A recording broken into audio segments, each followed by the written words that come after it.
नमस्कार, मैं राजेश, डायरेक्टर शिक्षा क्लासेस। पिछली वीडियो में हमने पॉजिटिव वर्ड्स के बारे में देखा था। पॉजिटिव जो टैग वर्ड्स थे उनके बारे में पढ़ा था।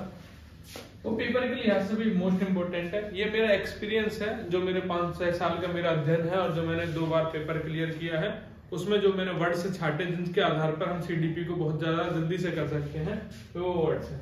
ये 90 नंबर का यदि सीडीपी है, ये है भाई, तो उसमें से लगभग 60-70 नंबर का ये आपको स्कोर करवा देगा बेहद आसानी से भाई। ठीक है, तो ये वर्ड्स के साथ साथ मेरी कुछ थिंकिंग भी है, पर्सनल थिंकिंग, वो भी बताऊंगा मैं आपको। साथ साथ पूरा डिटेल में एक्सप्लेन करूंगा सारी चीजों को। ठीक है, तो ध्यान से देखिएगा भाई। पहला वर्ड है मेमोराइजेशन। जब ये वर्ड आए तो आप देखते कि साथ ही गलत कर देना। रॉट मेमोराइजेशन गलत है भाई। रॉट यानी कि रटना किसी चीज को, और आप किसी चीज को लंबे समय तक याद कर नहीं सकते। तो यदि आप टीचर हो और आप पेपर सॉल्व करने जा रहे हो, आप टीचर बनने जा रहे हो, तो आपको रट मेमोराइजेशन को गलत करना है, क्योंकि रटना होता है रॉट मेमोराइजेशन। और आपको किसी चीज को समझाना है बच्चों को, उनकी अंडरस्टैंडिंग पावर को बढ़ानी है, कंसेप्चुअल नॉलेज देनी है, ज्यादा से ज्यादा उनको एलोबरेट करना है, एनहेंस करना है। तो आप देखते साथ क्या कर दोगे सर, गलत।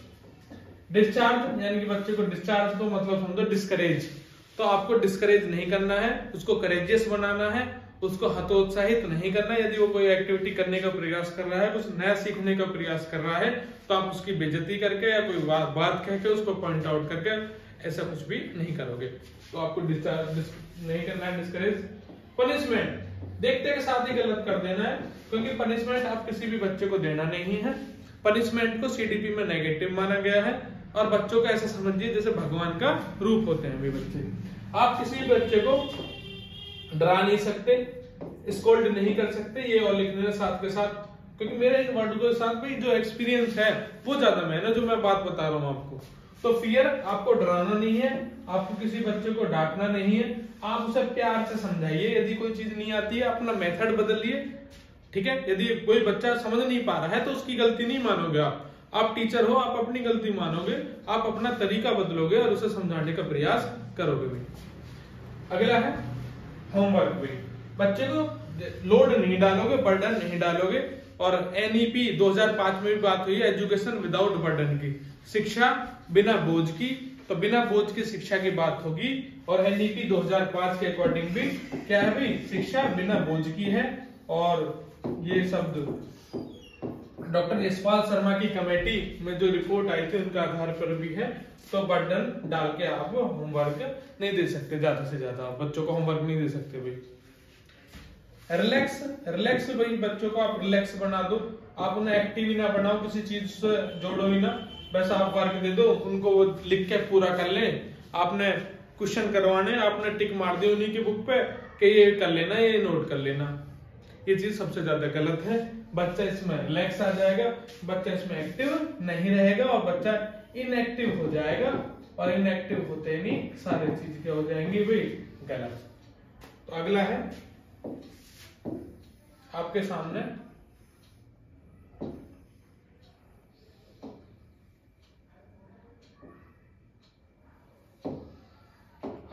बहुत ही प्यारा वर्ड है, आप इसको देखना ध्यान से। आप है भाई मेजरमेंट। मेजरमेंट होता है भाई माप, आकलन करना। आप इस तरीके से बच्चे का मेजरमेंट नहीं करोगे। ये बच्चे होशियार हैं, ये बच्चे एवरेज हैं, ये बच्चे बिलो हैं, तो उनको अलग अलग बिठा दो आप। नहीं भाई, आपको उसी क्लास में बिठाना है जो एवरेज को भी, बिलो को भी, और जो अच्छे हैं पढ़ने में उनको भी, इंटेलिजेंट जो गिफ्टेड चिल्ड्रन है उनको भी। आपको अलग अलग उनको ट्रीट नहीं करना है, एक जैसा ट्रीट करना है। यदि कोई बच्चा बिलो है तो आप उसके पर्सनली जाके इंडिविजुअल डिफरेंस को आप समझिए, और इंडिविजुअल डिफरेंस को आप समझोगे और उसे जाके समझाओगे भाई अलग से। लेकिन आप उसे अलग से ट्रीट नहीं करोगे।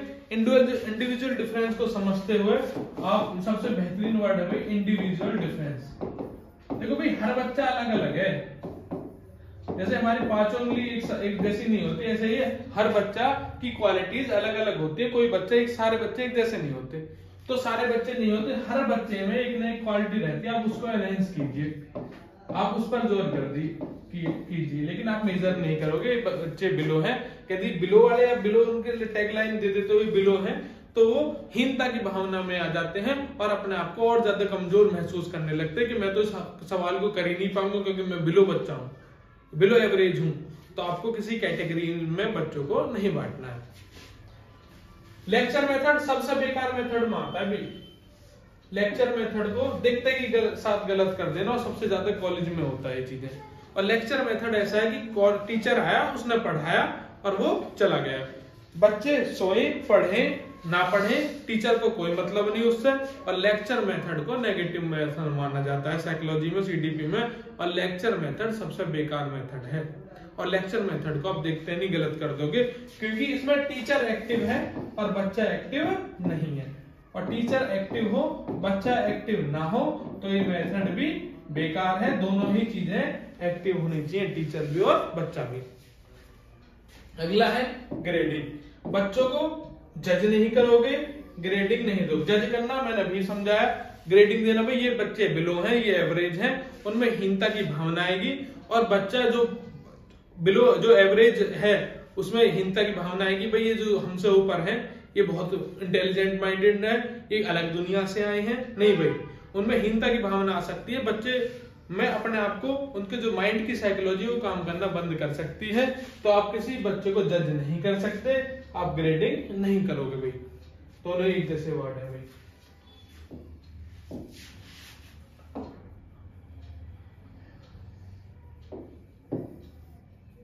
जजिंग हो गया भाई।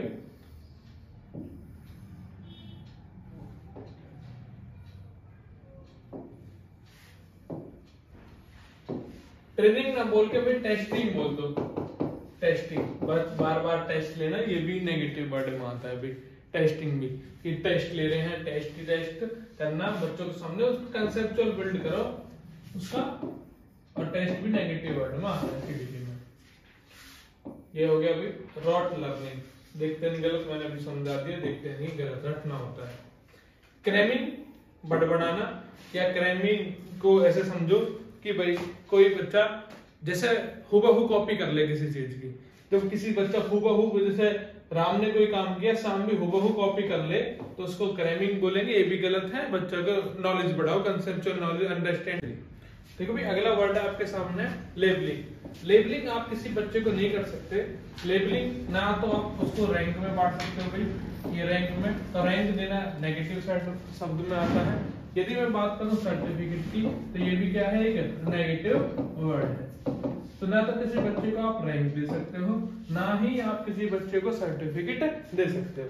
और लेबलिंग भी आप किसी को नहीं कर सकते। तीनों ही, जहां भी आप तीनों ऑप्शन में मिले आपको वर्ड, तो तीनों ही आप देखते के साथ में क्या कर देना, गलत कर देना। तो किसी बच्चे को ना तो रैंक, ना सर्टिफिकेट, ना आपको लेबलिंग। तो स्पेसिफाई आप किसी बच्चे को आप नहीं कर सकते, क्योंकि इससे तुलनात्मक अध्ययन जाएगा। तुलनात्मक अध्ययन यानी कि कंपेरेटिविटी जाएगी। और कंपेयर करना सीडीपी में नेगेटिव वर्ड है। तो किसी बच्चे को आप क्या नहीं कर सकते भाई, कंपेयर नहीं कर सकते हो। तो ना तो लेबलिंग करोगे, ना रैंकिंग दोगे, ना सर्टिफिकेट, यानी कि आप उसे किसी विशिष्ट नहीं बना सकते। तो आप अपनी तरफ से विशिष्ट नहीं बना सकते। बच्चा मेहनत करके विशिष्ट बनता है, वो चीज अलग है, लेकिन आप अपनी तरफ से विशिष्ट नहीं बनाओगे। पैसिव, देखते के साथ पैसिव नहीं हो सकता। स्टैटिक, एक वर्ड और आता है पैसिव आए पेपर में, स्टैटिक आए। स्टैटिक माने क्या होता है, स्थिर होता है।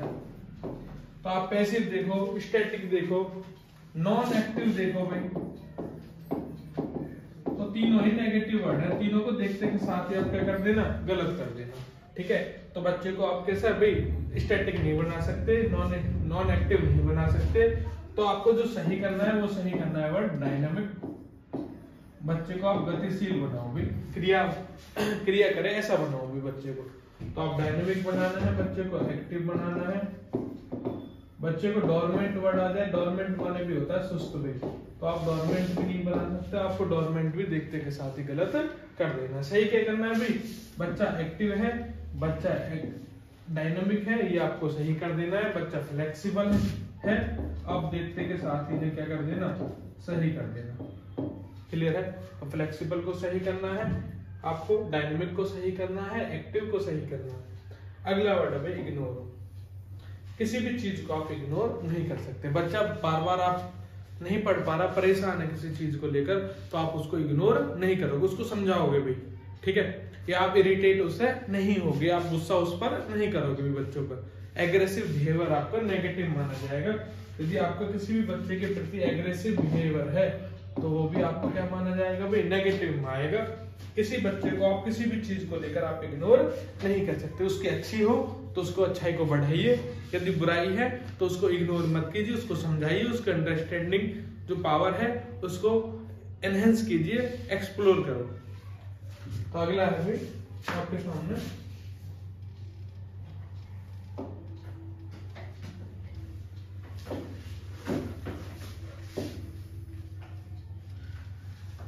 एक वर्ड है भाई नोट मेकिंग, एक वर्ड है नोट टेकिंग। नोट टेक्स को आप टेकिंग कर दो वो भी बहुत अच्छी रहेगी। मैं आपको पढ़ा रहा हूँ भाई और आपको पढ़ाने के बाद आपने नोट्स बनाए, ठीक है, तो वो क्या है भाई, नोट मेकिंग है। और नोट टेकिंग, यदि आपने किसी बच्चे से कहीं से वो पढ़ रहा है और उसके नोट्स को आपने एज इट इज अपने पास रख लिया, और तो ये क्या है भाई, ये है नोट टेकिंग। नोट मेकिंग अपने आप बनाने हैं खुद से, ठीक है, जो खुद के रहेंगे तो ज्यादा बेहतर समझ में आएंगी कोई चीज। और कोई भी बच्चा भाई नोट्स बना रहा है वो अपने हिसाब से बनाएगा, आपने उसकी कॉपी एज इट इज कर ली है, तो ये क्या है, नोट टेकिंग। तो ज्यादा बेहतर है note making as compare to note taking. तो नोट मेकिंग को राइट कर देना है, नोट टेकिंग को आपको गलत कर देना है। बर्डन, बोझ, भाई लगातार आपने उस पर होमवर्क पे होमवर्क दिए चले गए तो ये भी नेगेटिव है, आप बर्डन नहीं कर सकते। और बर्डन को तो गलत माना है, जो डॉक्टर यशपाल शर्मा की कमेटी उसने बात करी बिना बोझ के शिक्षा की, एजुकेशन विदाउट बर्डन। तो बिना बोझ के शिक्षा ज्यादा बेहतर मानी जाती है एज कम्पेयर टू यदि आप बर्डन की कर रहे हो। कंप्लेनिंग, बार बार बच्चे की आपको कंप्लेनिंग नहीं करनी, कोई क्वेश्चन उस पर हो नहीं रहा, वो काम नहीं कर रहा, क्लास में परफॉर्मेंस अच्छी नहीं है, तो आप उसको ऐसे नहीं भी क्लास टीचर के पास लेके जाओगे या उसके प्रिंसिपल के पास बताओगे या उसके पेरेंट्स को आप बुलाओगे, नहीं भाई, बच्चा आपके पास है, आप टीचर हो, आप सिखाइए उसे, तो आप बार बार आप उसकी कंप्लेनिंग नहीं कर सकते भाई। एनकोड, किसी चीज को पता करना भाई, डिकोड ज्यादा बेहतर है एज कम्पेयर टू एनकोड के। टेस्ट में बता चुका हूं नेगेटिव है। और आगे चलते हैं भाई इसी में हम।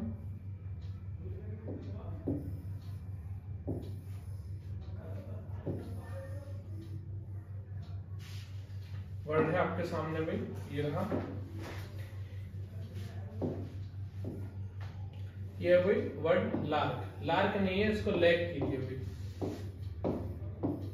ठीक है, सी की करो इसको, ठीक है। लैक, यदि लैक होता है भी कमी, किसी चीज की कमी, कमी कॉन्फिडेंस की हो, लैक ऑफ कॉन्फिडेंस हो, कोई काम कर रहे हो तो आप नेगेटिव, या आपका बिहेवियर सही नहीं है, लैक ऑफ बिहेवियर, या किसी चीज की कमी है तो लैक वर्ड आता है भी कमी के लिए। तो लैक जिसके साथ आ जाए या वो आपको गलत कर देना है ऑप्शन। कॉज, कोई कमी हो, किसी का कारण बता रहा हो, कॉज माने कमी होता है इसमें भी, तो किसी का कमी बताए कॉज देके तो आपको ये भी गलत कर देना, क्योंकि कॉज और आपको इफेक्ट पर ध्यान देना है, उसके प्रभाव क्या होंगे उस पर मेहनत करनी है। आप एज ए टीचर वर्क करोगे वहां पे, तो आपसे जो सीडीपी में क्वेश्चंस आएंगे वो आपको उस कमी को दूर करने के लिए आएंगे, तो आप उसकी कमी नहीं बताओगे, उसमें सुधार करोगे भाई ज्यादा से ज्यादा, तो आप उसको सही करोगे भाई। अगला है अवॉइड। अवॉइड को मैं अभी एक्सप्लेन कर चुका हूं, अवॉइड को जेंडर वाइज, बहुत अच्छा वर्ड है, पेपर में हर बार आता है भाई। एक क्वेश्चन जेंडर वाइज से आएगा ही आएगा, जेंडर वाइज या जेंडर स्टीरियोटाइप।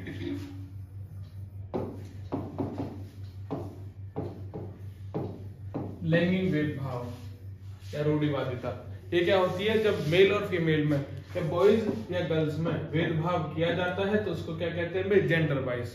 तो जेंडर वाइज नहीं करनी है। कोई बच्चा रो रहा है तो आप ये नहीं बोलोगे लड़कियां की तरह रो रहा है या लड़कियों की तरह काम कर रहा है, इससे जेंडर वादिता दर्शाई जाती है। क्योंकि भाई लड़कियां ही थोड़ी रोती है, इससे का मतलब ये होता है कि लड़की कमजोर होती है, नहीं भाई, सभी को इक्वल मानना है। कोई ऐसे एग्जाम्पल नहीं देने हैं जिसमें मेल और फीमेल में डिफरेंस क्रिएट हो, मेल और फीमेल को बराबर आपको मान के चलना है। किसी चीज की कमी हो, एरर आप बच्चों में नहीं निकालोगे, कमियां निकालोगे, कमियां नहीं, आपको क्या करने हैं, सुधार करने हैं। आप टीचर हो, आप सुधार के लिए जा रहे हो भाई। आइसोलेट, आपको आइसोलेट अलग अलग नहीं करना है, इंडिविजुअल डिफरेंस के को समझिए। और बच्चों को ऐसा नहीं कि डिसेबल है तो उसको अलग बैठा दीजिए, या एबल्ड पर्सन है या कोई पढ़ा लिखा है तो बच्चा बहुत अच्छा है, इंटेलिजेंट है, उसको अलग, एवरेज बच्चों को अलग, बिलो को अलग, नहीं भाई, सभी को एक साथ लेकर चलना है, किसी को आप भेदभाव नहीं करोगे। फॉल्ट, अगला है भाई फॉल्ट, इसको देखते हैं भाई।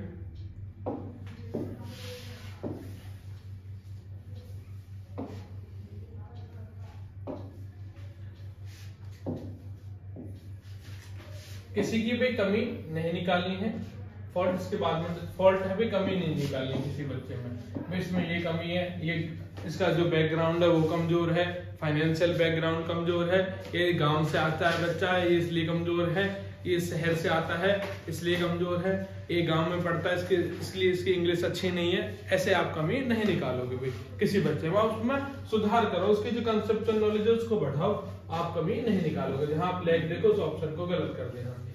विदाउट कॉम्प्रिहेंशन हो, विदाउट नॉलेज हो, विदाउट को देखते नहीं आप सही गलत कर देना भाई। ये स्टीरियोटाइप ही है, ये मैं समझा चुका हूँ स्टीरियोलिटी। और आपको यदि मैं बात करूं थोड़ा सा तो ध्यान से देखिए भाई, एक तो कन्वर्जेंट से कन्वर्जेंट थिंकिंग आए और डाइवर्जेंट आए, तो डाइवर्जेंट को सही करना है, कन्वर्जेंट को गलत करना है।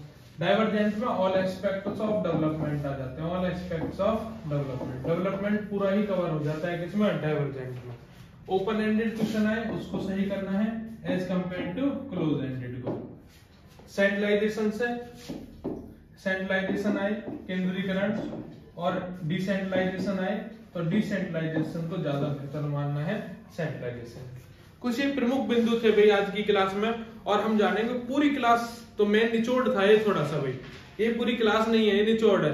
यदि आपको पूरी क्लास देखनी है, पूरी वीडियो देखनी है, पूरी हर टॉपिक को समझना है भाई, मैंने ये तो भाई थोड़ा सा कि आइडिया टाइप है भाई जो मैंने बताया, लेकिन आपको पूरी क्लास देखनी पड़ेगी, पूरे नोट्स लेने पड़ेंगे, और आपको पूरी एक एक टॉपिक की वीडियोस बेहतर करनी पड़ेगी, जो आपको 90 में से आपको 85+ मार्क्स लाने हैं। तो हर टॉपिक की वीडियो देखनी पड़ेगी भाई, हर टॉपिक को डिटेल में पढ़ना पड़ेगा, और तभी आपके इतने नंबर आ सकते हैं।